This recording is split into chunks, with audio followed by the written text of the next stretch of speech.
हिमाचल प्रदेश ने 75वां वन महोत्सव मनाया। इस अवसर पर मुख्यमंत्री सुखविंदर सिंह सुक्खू ने अपने आधिकारिक आवास ओक ओवर शिमला में ओक यानी बान का पौधा रोपकर पौधारोपण का संदेश दिया। मुख्यमंत्री ने कहा कि विभाग अब वनों में 30% से बढ़ाकर 60% फलदार पौधे लगाएगा। साथ ही सूखे पेड़ों को काटने और गिरे पेड़ों को उठाने की अनुमति फॉरेस्ट गार्ड और डीएफओ स्तर पर दी जाएगी। सुखविंदर सिंह सुक्खू ने कहा कि 18 महीने पहले हिमाचल में कांग्रेस की सरकार बनने के बाद विभागों में व्यवस्था परिवर्तन का दौर शुरू हुआ है। उन्होंने कहा कि इस व्यवस्था परिवर्तन में वन विभाग में भी परिवर्तन आए हैं।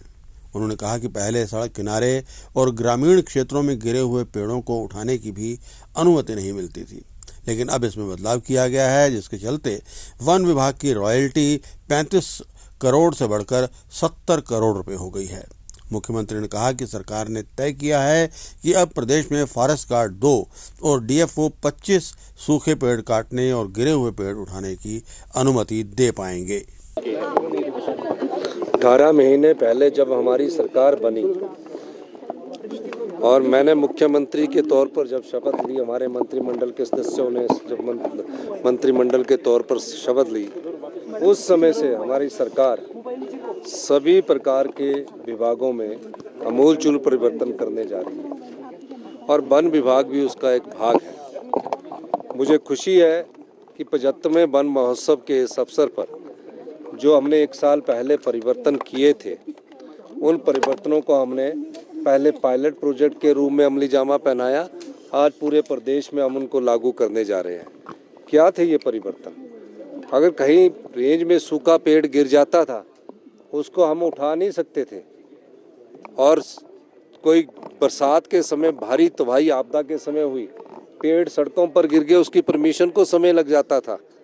जंगलों में, गांव के जंगलों में हजारों पेड़ गिर जाते थे। तो हमने एक परिवर्तन किया कि अब डीएफओ जो कंसर्न वीट का होगा, वो जितने पेड़ गिरे होंगे उनको उठाने का अधिकार उनको दे दिया गया है।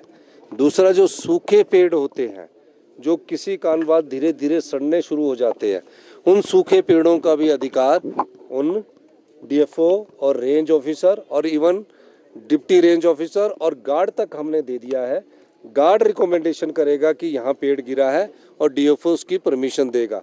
डिप्टी रेंजर को भी एक लिमिट है कि इतने पेड़ गिरे हैं, उसकी परमिशन भी डिप्टी रेंजर तक देगा। ये पहली बार 40 साल में हम इस व्यवस्था परिवर्तन हमने ये किया है।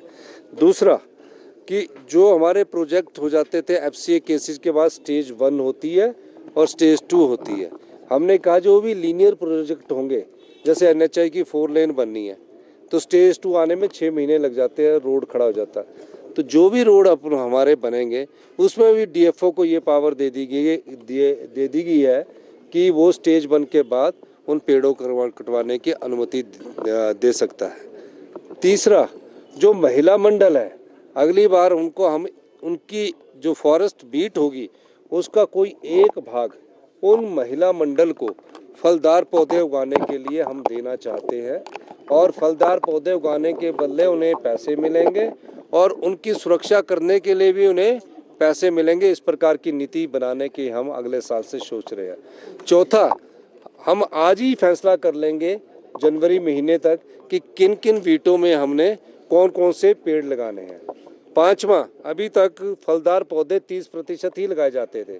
हमने फैसला किया है कि अगले 1 और 2 साल में 60% फलदार पौधे उस जिला की ज्योग्राफिकली के हिसाब से जंगलों में लगा दिए जाएंगे, ताकि जैसे कि शिमला जिला में कौन से फलदार पौधे होते हैं, कांगड़ा जिला में कौन से फलदार पौधे होते हैं, सोलन जिला में कौन से फलदार पौधे होते हैं, सिरमौर जिला में कौन से फलदार पौधे होते हैं, और जंगलों में जो हमारे पुराने जंगली जो फलदार पौधे होते थे उन सबको लगाने की हमने नीति का अनुमोदन आज किया। ये बहुत बड़ा परिवर्तन हम वन विभाग में लेकर आए हैं और मुझे खुशी है कि वन विभाग से जो 1 महीने पहले जो हमारी बैठकें हुई थी उसका आज असल में स्वरूप आपके सामने आया है। और वन विभाग के रूप में सभी जिलों से भारतीय जनता पार्टी के भी जितने विधायक हैं, सबको ये है कि सब फॉरेस्ट डिपार्टमेंट के अधिकारी 68 के 68 विधायकों के पास जाकर जिस प्रकार का वो पौधारोपण करना चाहते हैं उस दिशा में आगे बढ़े। सर, कुल्लू में जो है